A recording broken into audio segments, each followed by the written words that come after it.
आप में से कितनी माताएं जिन्होंने कभी जिंदगी में 16 सोमवार करा हो? हाथ उठाओ जरा। करें 16 सोमवार? किन किन ने करे जरा हाथ उठाओ तो।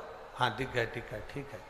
और जितने लोग आस्था चैनल पर सुन रहे हैं, जितने लोग फेसबुक यूट्यूब पर कथा सुन रहे हैं, जितने लोग इस पवित्र भूमि पर छिंदवाड़ा की पावन शिव महापुराण की कथा श्रवण कर रहे हैं, हम आपसे पूछना चाहें, आपने 16 सोमवार का व्रत करा, 16 सोमवार का उद्यापन करा, 16 सोमवार का नियम लिया, 16 सोमवार की पोथी पढ़ी, 16 सोमवार की कथा पढ़ी, 16 सोमवार पे चूरमा बनाया, किसी ने 3-3 बार व्रत करा, किसी ने बेलपत्री का करा, किसी ने चूरमे का करा, किसी ने मिश्री का करा। बोलो सही है? करा लोगों ने।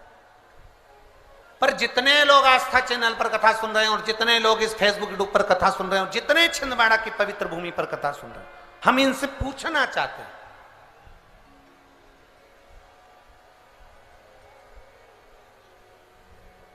5 व्रत नहीं, 6 व्रत नहीं, 7 व्रत नहीं, 11 व्रत नहीं, हमारे सनातन धर्म में तो 11, 21, 51, बोलो सही है, 7, 5, ऐसा नियम चला आया है हमारे सनातन धर्म का कि 5 व्रत करना है, 7 व्रत करना है, नवरात्रि के 9 व्रत करना है, 11 व्रत करना है, 21 व्रत करना है, 31 करना है, 108 करना है, 1008 करना है। ऐसे नियम हमारे शास्त्रों का चला आया।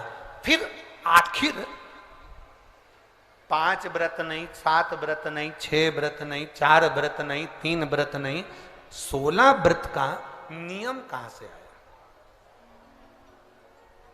16 व्रत ही क्यों?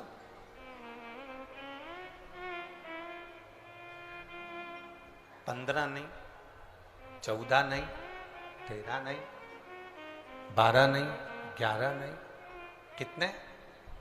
16। ये 16 व्रत का नियम कैसे?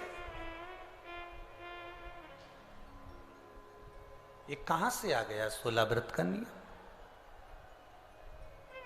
कोई आपसे पूछ सकता है, आपके घर के बच्चे कह सकते हैं, मम्मी, ओ माँ क्या कर रही हो? माँ ने कहा, बेटा मैंने 16 सोमवार के व्रत उठाए। 16 सोमवार के व्रत उठाए? हाँ। क्या करती है उसमें? बेटा शाम के समय जब तीसरा पहर होता है, प्रदोष काल होता है, प्रदोष का जो समय होता है, शाम का जो समय होता है, उस शाम के समय पर हम 16 सोमवार का पूजन करते हैं। शिव जी का शिवलिंग का निर्माण करना या शंकर भगवान का शिवलिंग घर में उसकी पूजन अर्चना करना, उसका निर्माण करना और पूजन करके जो भी चीज से हमने सोमवार करे हैं, जो 16 सोमवार के प्रथम सोमवार में चूरमे से करो, चाहे तुम बेलपत्री से करो, चाहे तुम मिश्री से करो, जिससे तुम पहला व्रत करोगे, 16 की 16 व्रत उसी चीज से होंगे, उसी प्रसाद से होंगे। तो बच्चे कहेंगे, माँ ये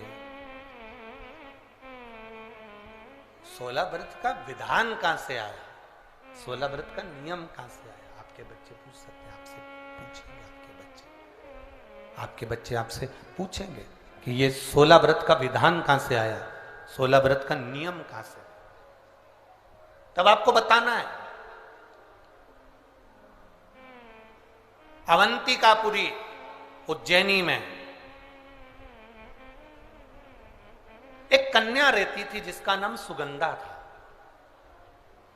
बड़े ध्यान से सुनना, 16 सोमवार के व्रत तो आपने बहुत करे हैं, पर 16 सोमवार में 16 सोमवार का नियम कहां से आया? 15 नहीं, 14 नहीं, 5 नहीं, 6 नहीं, 7 नहीं, 21 नहीं, 20 नहीं, 16 का नियम कहां से आया? वो 16 के नियम को जाने। और यहीं से 16 सोमवार व्रत की प्रारंभता है, इस कथा की प्रारंभता। और जिन जिन को स्मरण में ना हो, मेरी माताओं से निवेदन है, जिनको नहीं मालूम है कि 16 सोमवार के 16 व्रत का विधान कहां से आया, उनको आप सुना सकते हो, आप उनको बता सकते हो। अवंतिकापुरी में एक सुगंधा नाम की एक बड़ी सुंदर कन्या रहती थी, बड़ी सुंदर थी। उसमें उसके चेहरे पर बड़ा आकर्षण था, उसके चेहरे पर बड़ी चमक थी, उसके चेहरे पर बड़ी रौनकता थी, बड़ी रौनक। अब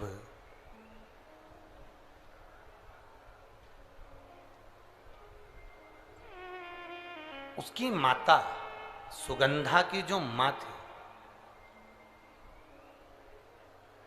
सुगंधा जो कन्या थी, उसकी जो माता थी जिसका नाम रेणुका था, वो रेणुका एक काम बड़ा विचित्र करती थी।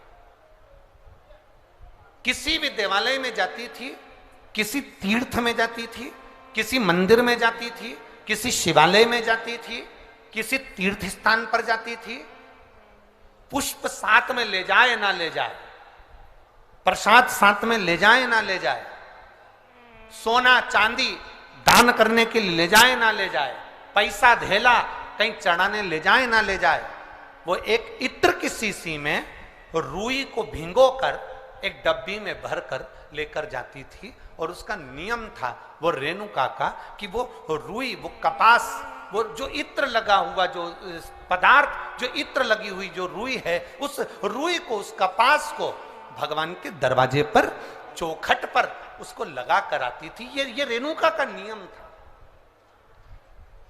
ये सुगंधा की मां का नियम था।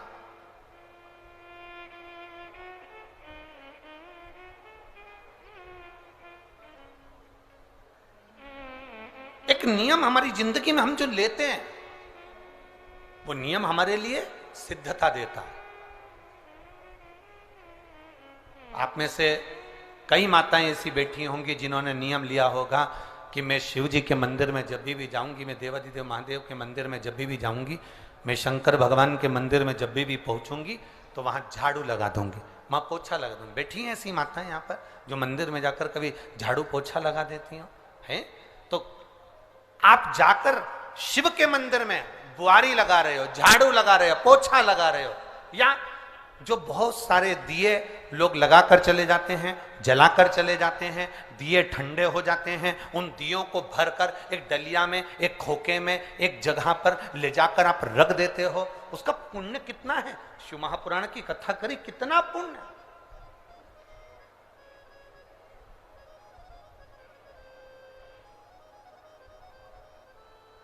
गुरु नानक देव जी ने तो अपने शिष्य वाले से कहा था,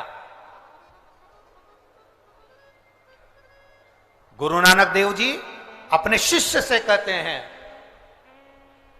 संत शिरोमणि में भी शिरोमणि परम पूज्य गुरु नानक देव जी अपने शिष्य बाले से कहते हैं, बाले सुन, भंडारा करने वाला भंडारा करे, लंगर करने वाला लंगर करे, चखने वाला चखे, करने वाला करे।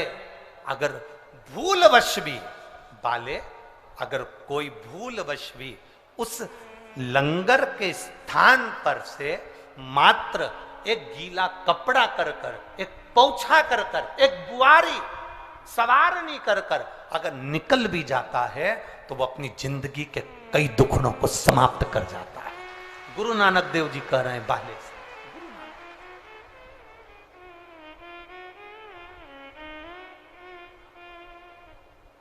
अब शिरोमणि संतों में शिरोमणि गुरु नानक देव जी कहते हैं कि कोई लंगर करे, कोई लंगर चखे, मतलब कोई भंडारा करे और कोई भंडारा खाए, कोई लंगर करे, कोई लंगर चखे।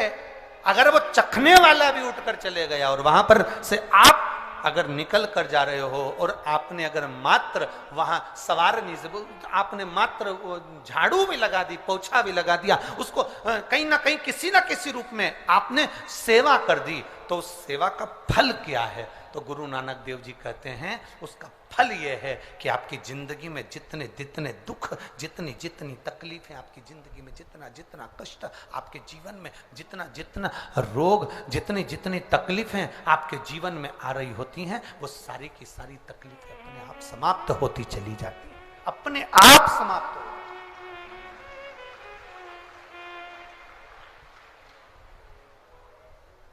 अब रेणुका नियम था, एक इत्र की शीशी में से इत्र निकाल लेती थी, उस इत्र को रेणुका वो भगवान की जो चौखट थी, भगवान का जो द्वार था, भगवान की जो दरवाजा था, भगवान का जो द्वार था, भगवान की जो चौखट थी, उस चौखट पर उसको लगा देते। उसका फल क्या मिला? अभी इस पत्र के माध्यम से अपन ने सुना, इन्होंने जो फोटो लगाए करे सब, इस पत्र के माध्यम से अपन ने देखा कि डॉक्टर ने कह दिया, डॉक्टर ने बोल दिया कि गर्भाशय में जो बच्चादानी है उसमें इतना तत्व नहीं, इतना बल नहीं है उस बच्चेदानी में कि वो बच्चा सहन कर ले। पर पहले भी आपको कथा में कहा, देवता देते हैं पल्ला झाड़ कर और महादेव देते हैं छप्पर फाड़ कर। ये महादेव की देने की रीति बड़ी